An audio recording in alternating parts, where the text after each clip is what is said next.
So let us see what do we have here for you guys today. Grabe yung ulan, no? Walang tigil. Di ba siya napapagod? Tuloy-tuloy talaga, everyday. Ano? Baka gusto niyo magpahinga. So ingat-ingat, no? Tsaka hindi kayo mga waterproof mga bee. Kaya kailangan ninyo na magdala ng inyong payong, raincoat, ano pa, bota. Of course, huwag kayong sumugod sa mga baha. Okay, hindi kayo superhero.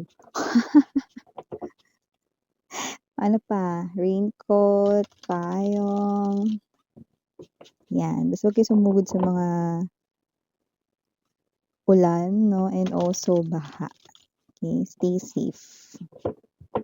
Okay, let us see your energies for this afternoon.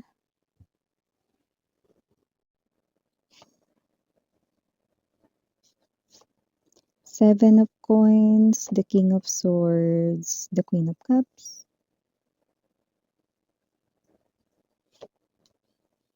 Page of Wands. Now, we have the King of Wands. Oh. Okay. Center of the reading, the Queen of Coins, Eight of Wands, the Six of Swords, Ten of Wands, Hangman. Bottom of the deck, we have the Knight of Swords, the Page of Coins, and the Ten of Cups.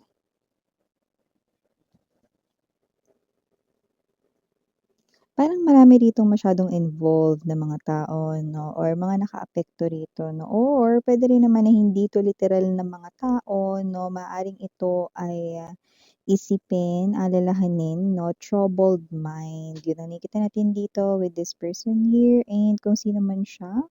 With the Seven of Coins and the King of Swords, parang meron siyang kailangang pagdesisyonan. No? Either dalawa or higit pa na parang desisyon yung kailangan niya ritong gawin. Pero kung sino man 'to, nakikita natin dito that with this Queen of Cups para sa ating top energy, parang sinasabi niya rito na huwag ka na daw munang dumagdag sa kanyang mga isipin.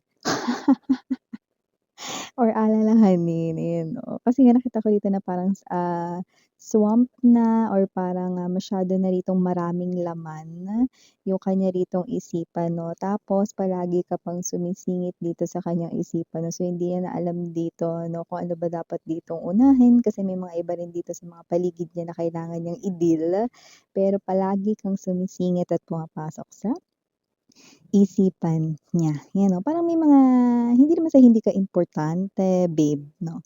Pero parang meron siya ditong mga kailangan na gawin or kailangan mo na rito 'no, na matapos or magawa nga, okey, na parang merong pressure doon or may deadline. So, kung sino man 'tong energy na 'to, may energy rin dito ng, ito yung klase ng person na, you know, meron ditong parang maraming bagay na hina-handle, multiple things 'no, all at once 'no. Puwedeng sabay-sabay dito na responsibilidad, sabay-sabay na problema 'no, troubled at all over the place ang kaniyang energies 'no. So, parang sinasabi niya rito, "Ano ba, wag ka muna sumingit sa isip ko.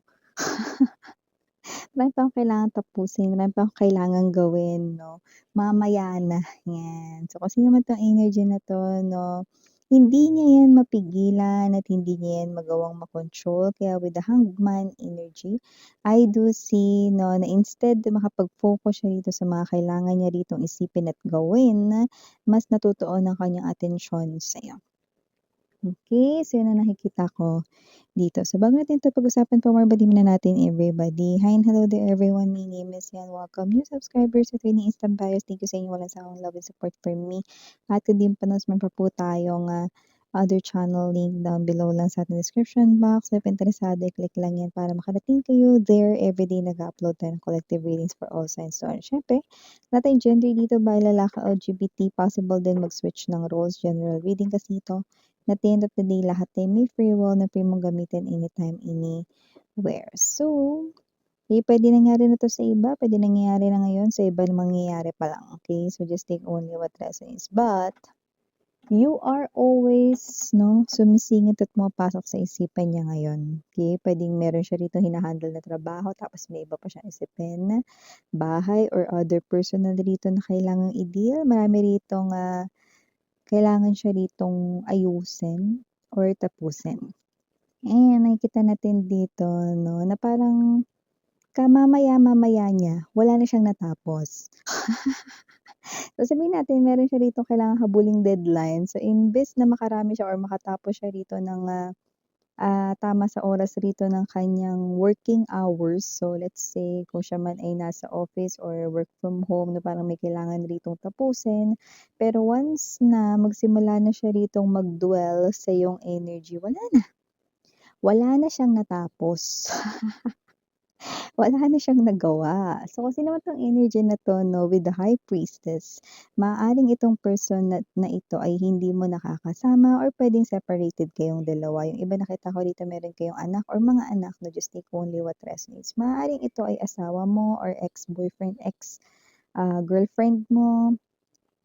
Pero kung sino man 'tong energy na 'to 'no, parang alam mo yung nangingiti siya rito mag-isa na yung parang, nakakalimutan niya rito 'no, na may mga kailangan pa siyang isipin, may mga kailangan pa siyang gawin 'no. So, maybe this person here could be following you online na. So, nakita natin yun dito 'no. Maaaring itong person na 'to ay puwedeng hindi online, baka meron pa siyang picture of you or baka meron siya rito narinig na balita of you. Yun yung, iniisip niya rito ngayon. So, with the Queen of Coins, wala na 'no, parang nalintikan na. Wala na siya ritong ibang maisip 'no, wala na siya ritong, like let's say, o sige na nga titingnan ko muna yung picture ni Collective, mga 5 minutes lang. Ibuburo ko yung mata ko sa picture ni Collective, 'yan 'no. Yung 5 minutes niya na 'yan, naku inabot na siya ng 30 minutes, no 1 hour na, lalo na yung mga nakikita yung social media ninyo, whether sila ay gumamit ng, burner account or new account, mga ganyan 'no. Kamamaya-mamaya, ayan wala ng nagawa. Wala siyang natapos dito 'no, so nakikita ko. So we have here this 8 of Wands. So nakikita ko na ito ay tuloy-tuloy niya rito or patuloy niya pa ring ginagawa. And nakikita ko din dito with the King of Wands, this person right in here 'no, ay also trying to look for answers. Maaaring may mga tanong siya rito tungkol sa'yo na hindi niya rito magawang masagot with the King of Swords energy kaya diyan siya rito nakikibalita. Maaari rin na ang iba pang mga energies rito ng mga courtyards, ibig sabihin baka may mga sinisili pa siya na iba pang mga common friends or common individuals na both ay connected pa sa inyong dalawa. So, maaring dun siya tumitingin-tingin. Maybe not literally directly na tinatanong sila, pero maaaring tinitingnan kung nakasama mo ba sila sa isang klase ng event or, sa photos, mga ganyan, or recently or kailan, mga gano'n. Okay, so whatever the case may be, just take only what resonates. Iba naman, hindi sa direkta sila nagtatanong, puwedeng sinisilip-silip rito kung nagkaroon ba ng encounter kayo na para naman ma-check dito kung puwede ba siya magtanong dun directly, mga gano'ng bagay 'no. So nakita natin dito, whatever this energy is with the Page of Wands, still itong tao na 'to ay very curious sa'yo kahit na matagal-tagal na kayong hindi nag-uusap. So, if you feel like na naka-move on na siya sa'yo, mali ka. Hindi pa rito mga babes 'no, malinaw na lumalabas na siya ay naka-move on sa'yo. Dahil sa ginagawa niyang ito 'no, hindi ito ang galawan ng naka-move on na. Actually, with the Hangman, bukod sa naka-stuck siya ngayon sa pag-iisip sa'yo, kasali ka pa rin sa kaniyang plano sa future. Ha, paano nangyari yun miss yan? Eh, wala na, hiwalay na nga kami 'no. Kasi sa isip niya rito, gusto niya pa na parang magkaroon kayo rito 'no, ng isa pa ritong, continuation ng connection ninyo. So, parang reconnection iyon. Pero with the Page of Coins, kailangan niya munang tapusin or gawin yung mga kailangan niyang tapusin dito. Tignan mo, 10 of Cups yung ating bottom of the deck. So, ibig sabihin, this person here ay looking forward para mabuo ulit ang pamilya ninyo. Kaya nga yung sinabi ko kanina na baka meron kayong mga anak na 'tong person na 'to or may anak kayo nito, just take only what resonates. LGBTQs, of course, welcome pa rin kayo and just take only what resonates. Ang 10 of Cups dito 'no, ay nagsisimbolo ng, um, muling ibalik 'no, yung inyo ritong samahan 'no, and this time mas maayos and mas matibay yung gusto niyang maging foundation ng inyong relationship. Okay, sorry about that commercial mga babes, na balik na tayo dito sa ating pinag-uusapan. So yun na nga 'no, so if you feel like na parang, "Ay naku, minsan hindi naman ako pinapansin niyan, wala nga yang paramdam sa'kin, eh." Ni chat, ni text, ni tawag, ni missed call, ewan ko, hindi ko alam. Masyado siyang matigas na person, alam ko. Masyado siya ritong pusong bato. So, I think hindi yan talaga magpaparamdam sa'kin. Tsaka yan lumalabas diyan sa reading na yan, hindi yan siya siguro kasi kilala ko yun, eh, masyadong matigas yung mukha niya. Pero siya 'to, ayan 'no. Nakita ko dito 'no, na kung tingin mo sa kanya masyado siya ditong parang charming sa harap ng ibang mga tao, with other girls, with other boys 'no. Ngayon, wala siyang pakialam sa mga 'yan. Masyado siya ditong busy sa paggawa rito ng mga bagay na kailangan niyang gawin. Tsaka malabong mag-pay attention siya diyan.